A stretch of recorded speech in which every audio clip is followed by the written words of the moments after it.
In the autumn of 1931, in the quiet town of Millbrook, Pennsylvania, something impossible began happening to a respected elementary school teacher named Beatrice Lang.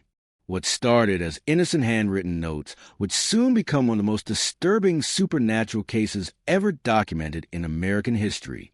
Beatrice had dedicated her life to teaching children, believing that education could change lives and break cycles of poverty and ignorance.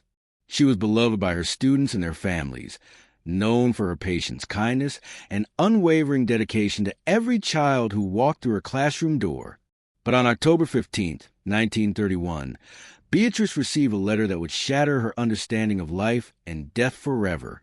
A letter written in the familiar, careful handwriting of a child she had taught years before. A child who had been dead for over 2 years.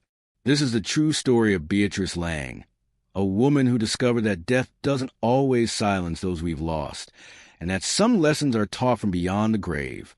What you're about to hear will challenge everything you believe about the boundaries between life and death, about guilt and redemption, and about the terrible price of family secrets buried too deep. Beatrice Lang was 34 years old in the fall of 1931, a spinster by the standards of her time, but a woman who had found her calling in the one-room schoolhouse of Millbrook. She lived alone in a modest cottage on Elm Street, surrounded by the books she loved and the memories of hundreds of children she had taught over the past 12 years. The morning of October 15th started like any other. Beatrice prepared her breakfast of oatmeal and coffee, gathered her teaching materials, and walked the familiar path to the schoolhouse. The autumn air was crisp, and the maple trees lining the street had turned brilliant shades of red and gold, their leaves crunching beneath her practical brown shoes. It was when she returned home, that evening, that she found the first letter. It had been slipped under her front door while she was at work, the envelope bearing her name in careful, childish handwriting. No return address, no postmark, just her name, Miss Lang, in the precise letter she had taught so many children to form. Inside, written on lined paper torn from a school notebook, were words that made her hands tremble. Dear Miss Lang, I wanted to thank you for teaching me to read. I miss your classroom and the way you smiled when I finally got the hard words right. I hope you remember me. Your student always, Tommy Peterson. Beatrice sank into her kitchen chair, the letter clutching in her trembling fingers. Tommy Peterson had been one of her most eager students, a bright-eyed 7-year-old with freckles and an infectious laugh. He had died of pneumonia in the winter of 1929, 2 long years ago. She had attended his funeral, had wept with his mother, had carried the guilt of wondering if she could have done more to help him when he'd started showing signs of illness. Her rational mind searched for explanations. Perhaps it was a cruel prank, someone copying Tommy's handwriting from old school papers. But the letter felt different somehow, as if it carried with it the essence of the child she remembered. The paper smelled faintly of chalk dust and that particular scent of childhood, innocence mixed with curiosity. That night, Beatrice couldn't sleep. She kept the letter on her nightstand, reading it over and over again, trying to convince herself it was some sort of elaborate joke. But deep in her heart, she knew better. The handwriting was too perfect, the sentiment too genuine, the memory too specific. 3 days later, another letter appeared under her door. This time, it was from Mary Sullivan, a sweet 8-year-old who had died in a drowning accident the previous summer. The letter was longer, more detailed, describing how much Mary had enjoyed their lessons about arithmetic and how she wished she could still come to school to learn more. Beatrice felt a chill run down her spine that had nothing to do with the October weather. 2 letters from 2 dead children couldn't be a coincidence. Someone was playing a sick game, or something far more impossible was happening in the quiet town of Millbrook. Over the next 2 weeks, the letters came with increasing frequency. Each one arrived in the same manner, slipped under Beatrice's door while she was at school, written in the unmistakable handwriting of children she had taught, children who were no longer alive. There was a letter from James Mitchell, who had died of scarlet fever in 1930. Another from little Sarah Henderson, who had been killed in a wagon accident just 6 months after leaving Beatrice's classroom. Then came letters from Robert Quinn, Elizabeth Morrison, and David Thompson, all former students, all deceased, all writing to their beloved teacher with the same careful penmanship she had taught them. The letters followed a disturbing pattern. They all arrived between the hours of 3 o'clock and 4 a.m., a time when Beatrice was always asleep. They all expressed gratitude for her teaching and mentioned specific memories from their time in her classroom, memories that no living person could have known. Most disturbing of all, they all contained subtle references to their own deaths, as if the children were trying to tell her something important about how they had died. Beatrice began keeping a journal, documenting each letter and researching the circumstances surrounding each child's death. What she discovered made her blood run cold. Every single child who had written to her had died within 2 years of leaving her classroom. Every death had been unexpected, tragic, and in some cases, completely inexplicable. Tommy Peterson's pneumonia had come on suddenly with no warning signs. Mary Sullivan had been an excellent swimmer who drowned in shallow water on a calm day. James Mitchell's scarlet fever had been particularly virulent, killing him in days when other children in town had recovered from the same illness. The pattern was undeniable, and it pointed to something far more sinister than coincidence. On November 1st, Beatrice made a decision that would change everything. She would stay awake one night and try to catch whoever was delivering these letters. Armed with her father's old hunting rifle and a lantern, she positioned herself by her front window and waited. The night was unusually quiet for Millbrook. No dogs barked, no owls hooted. Even the wind seemed to hold its breath. At exactly 3:33 a.m., Beatrice saw a figure approaching her cottage. It moved strangely, gliding rather than walking, its form shifting and indistinct in the darkness. She watched as the figure bent down and slipped an envelope under her door, then straightened and began moving away. Beatrice grabbed her lantern and rifle and rushed outside, determined to confront whatever was delivering these impossible letters. What do you think about what you've seen so far? Do you believe Beatrice was really receiving letters from dead children, or was someone playing an elaborate prank on her? What would you do if you started receiving messages from people you knew were deceased? Share your thoughts in the comments below.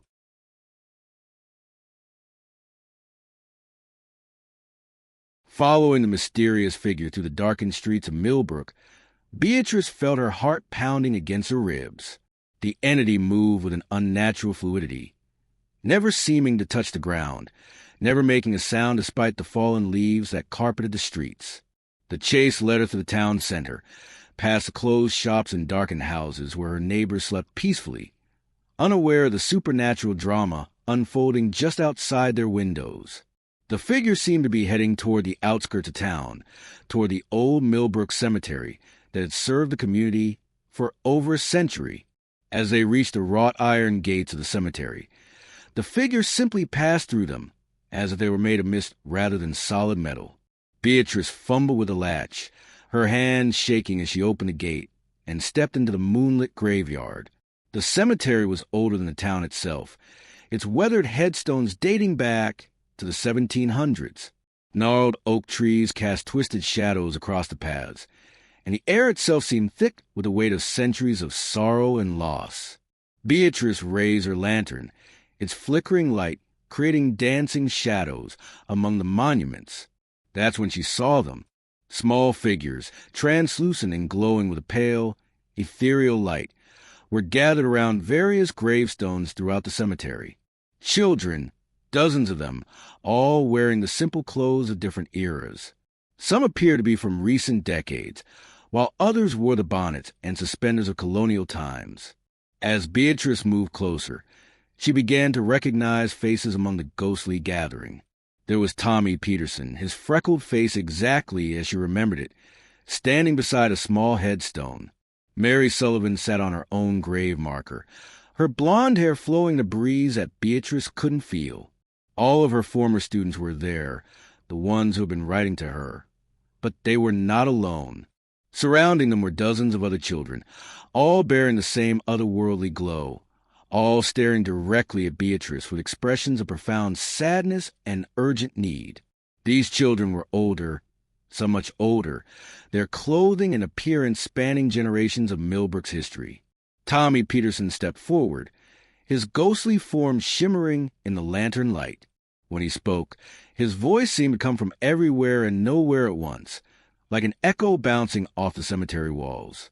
"Miss Lang," he said, his childish voice carrying a weight that no 7-year-old should possess. "We've been waiting for you. We need to show you something. Something about why we died. Something about your family." Beatrice felt her legs grow weak.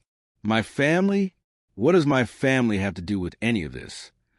Mary Sullivan joined Tommy, her ghostly hand pointing toward the oldest section of the cemetery. "Your great-great-grandmother, Miss Lang. Constance Lang. She's buried here. She's the reason we had to die." The gathering of ghostly children began moving toward the ancient part of the cemetery, where the headstones were so old their inscriptions had been worn away by time and weather. Beatrice followed, her lantern casting wild shadows as her hands shook with terror and confusion. They stopped before a tall, imposing monument that Beatrice had never noticed before, despite having visited the cemetery many times over the years. The stone was black granite, and carved into its surface was a name that made her gasp. Constance Lang, 1801 to 1845, accused of witchcraft, condemned by fear, forgiven by none. Below the inscription, barely visible in the weathered stone, were symbols that Beatrice didn't recognize, twisted runes and occult markings that seemed to ride in the flickering lantern light. "We want to take a moment to thank you for staying with this video until now. Your interest in Beatrice's story means the world to us, and we promise that what comes next will shock you in ways you never expected. The most terrifying revelations are just ahead." Standing before her ancestor's grave, Beatrice felt the world tilt on its axis. She had grown up knowing little about her family history, raised by an aunt who had always been vague about their lineage and reluctant to discuss the past. Now, faced with the truth carved in stone, she began to understand why. Tommy Peterson's ghostly form moved closer to the monument. "She made a pact, Miss Lang, your great-great-grandmother. She was desperate to save her own children from a plague that was killing the children of Millbrook. She turned to dark magic, made a deal with something that should never be bargained with." Mary Sullivan's spirit joined the explanation, her young voice hollow and echoing. The pact saved her children, but it cursed all the children who would be taught by her descendants. Every generation, Miss Lang, every teacher in your family line would unknowingly mark children for death. Beatrice sank to her knees before the grave, her lantern falling to ground and casting wild shadows across the gathered spirits. "That's impossible. I became a teacher to help children, to save them from ignorance and poverty. I would never hurt a child." An older child stepped forward from the crowd, a boy whose clothing suggested he had lived in the mid-1800s. "Your grandmother taught here too, Miss Lang, and her mother before her. We are all here, all the children taught by Lang women, all taken before our time to feed the bargain your ancestor made." The pieces began falling into place in Beatrice's horrified mind. Her aunt had never married, never had children, had worked as a seamstress rather than a teacher. She had broken the cycle by avoiding the profession that seemed to run in their family's blood. But Beatrice, drawn to teaching by what she thought was natural calling, had unknowingly continued the curse. "The letters," she whispered. "Why are you sending me letters?" Tommy's spirit knelt beside her. "Because you're different, Miss Lang. You truly care about us, even in death." Most of the Lang women never realized what they were doing. They taught and left, never thinking about the children who died after. But you remember us. You grieve for us. That's why we can reach you. And because, Mary Sullivan added, her ghostly voice growing urgent, there's still time to break the curse, but it requires a sacrifice, a choice that only you can make. The boy from the 1800s stepped forward again, and Beatrice could see now that his face bore an uncanny resemblance to her own. I am Thomas Lang, your great-uncle. I died when I was 10, taught by my own mother who never knew she was killing her students. The curse can be broken, but the last Lang teacher must willingly take on all the deaths, must accept the full weight of what our family has done. What does that mean? Beatrice asked, though part of her already knew the answer. It means, Tommy Peterson said gently, that you must die in our place. Your death will free us and ensure no more children suffer for Constance Lang's bargain. The curse ends with you, but only if you choose it willingly. Beatrice stared at the gathering of ghostly children, at the faces of students she had loved and taught, at the generations of innocents who had paid the price for her ancestors' desperate deal. In the distance, she could hear the town clock chiming 4 a.m. Dawn was still hours away, but already she could feel the weight of the decision pressing down on her.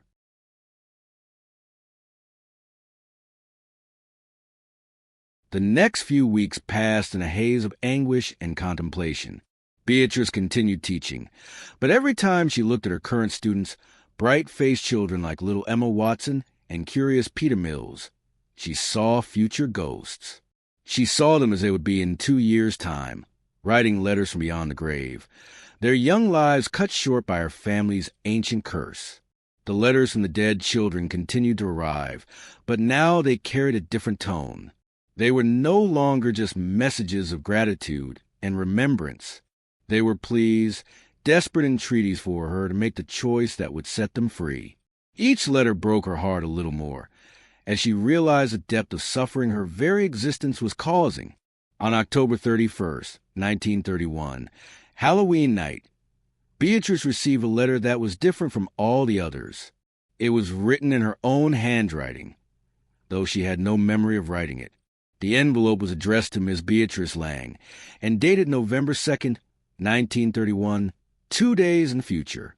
With trembling hands, she opened the envelope and read words that chilled her to the bone. My dear self, by the time you read this, you will understand what must be done. Tonight, at the stroke of midnight, go to Constance Lang's grave. The children are waiting. The choice is yours, but remember, your life for theirs, your death for their freedom.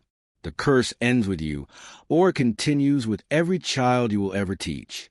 Choose wisely. Choose with love. Beatrice Lang. As midnight approached, Beatrice walked to the quiet streets of Millbrook for what she knew would be the last time. She had left letters of her own, one for the school board explaining her sudden departure, one for her aunt expressing her love and forgiveness, and one for her current students, telling them how much they had meant to her. The cemetery was alive with ghostly light as she approached. Every child who had ever died under the Lang family curse was there, hundreds of them spanning nearly a century and a half. They formed a circle around Constance Lang's monument, their ethereal faces filled with hope and sorrow. At the center of the circle stood a figure that Beatrice recognized from the faded daguerreotype her aunt had kept hidden in the attic, Constance Lang herself. Unlike the children, her spirit radiated darkness rather than light, her face twisted with the madness of a mother who had sacrificed everything to save her own children. So, Constance spoke, her voice like the whisper of dried leaves. Another Lang woman comes to face the consequences of my choice. Are you prepared to pay the price for my sins? Beatrice stepped into the circle, feeling the temperature drop by degrees with each step. I'm prepared to end this. No more children should die for what you did. And what I did, Constance replied, her spectral form becoming more solid and menacing, was save my children when no one else would. When the plague came to Millbrook, when the town's children were dying by the dozens, I found a way to protect my own. Yes, it required a sacrifice. Yes, it demanded that other children die in their place, generation after generation. But my children lived. Tommy Peterson stepped forward from the crowd of spirits, and hundreds of us died, hundreds of innocent children, taken from our families, our future stolen to pay for a bargain we never made. Beatrice looked around at the faces surrounding her, so young, so full of potential they never got to realize. She thought of Emma Watson's laugh, of Peter Mill's curiosity, of all the children still in her classroom who would become victims if she chose to live. "I choose them," she said simply. "I choose to end this curse. I choose to let these children rest, and I choose to protect the ones still living." The moment the words left her lips, Beatrice felt a change begin in her chest, a loosening, as if the very bonds holding her soul to her body were coming undone. But instead of fear, she felt peace. For the first time since the letters began arriving, she felt truly at peace. Constance Lang's spirit let out a shriek of rage and despair. "You fool! You're destroying everything I worked for, everything I sacrificed for." "I'm ending it," Beatrice replied, her voice growing fainter as her life force began to ebb. "I'm finally ending it." As Beatrice sank to her knees before the monument, the ghostly children began to glow brighter and brighter. One by one, they stepped forward and touched her face, each contact filling her with warmth and gratitude. Tommy Peterson was the last approach. "Thank you, Miss Lang," he whispered. "You were the best teacher we ever had. You taught us the most important lesson of all, that love is stronger than any curse." As the clock in the town square chimed midnight, Beatrice Lang closed her eyes for the last time. Around her, the spirits of hundreds of children finally found their peace, their forms dissolving into points of light that rose up into the Halloween sky like stars returning home. When the townspeople found Beatrice's body the next morning, she was smiling. They discovered her journal, filled with impossible letters from dead children and the truth about her family's dark history. Most dismissed it as the ravings of a woman who had suffered a breakdown, but those closest to her noticed something remarkable. No child who had ever been taught by Beatrice Lang died young. Unlike all the other Lang family teachers, her students lived long, healthy lives, as if some protective blessing had been placed upon them. The curse was broken, the debt paid in full by a woman who chose love over life, sacrifice over survival. The case of Beatrice Lang stands as one of the most compelling supernatural mysteries of the 20th century. Whether you believe in curses, family sins passed down through generations, or the power of sacrifice to break cycles of tragedy, her story forces us to confront difficult questions about guilt, responsibility, and the lengths we'll go to protect those we love. What strikes us most about Beatrice's story is not the supernatural elements, but her choice. Faced with an impossible decision, she chose to put the welfare of children, both living and dead, above her own survival. In a world that often seems driven by self-interest, her willingness to sacrifice everything for others stands as a testament to the power of selfless love. The letters stopped arriving after Halloween night, 1931. The children of Millbrook grew up healthy and strong. And somewhere in the town cemetery, Beatrice Lang rests peacefully beside the ancestor whose sins she finally atoned for. Choice. Would you have done the same in her situation? Do you believe that family curses can be real, passed down through generations until someone is brave enough to break them? Have you ever experienced something supernatural that defied logical explanation? Share your thoughts and experiences in the comments below. Your story might help others who are facing their own impossible situations. If this story moved you as much as it moved us, please subscribe to our channel and hit that notification bell so you never miss our investigations into the world's most mysterious and terrifying true stories. Your support helps us continue bringing you these incredible tales of human courage in the face of the impossible. And don't miss our next video, The Haunted Orphanage of Sister Margaret, a story that will chill you to the bone and show you that sometimes the living can be far more terrifying than the dead. Click now to begin that journey into darkness.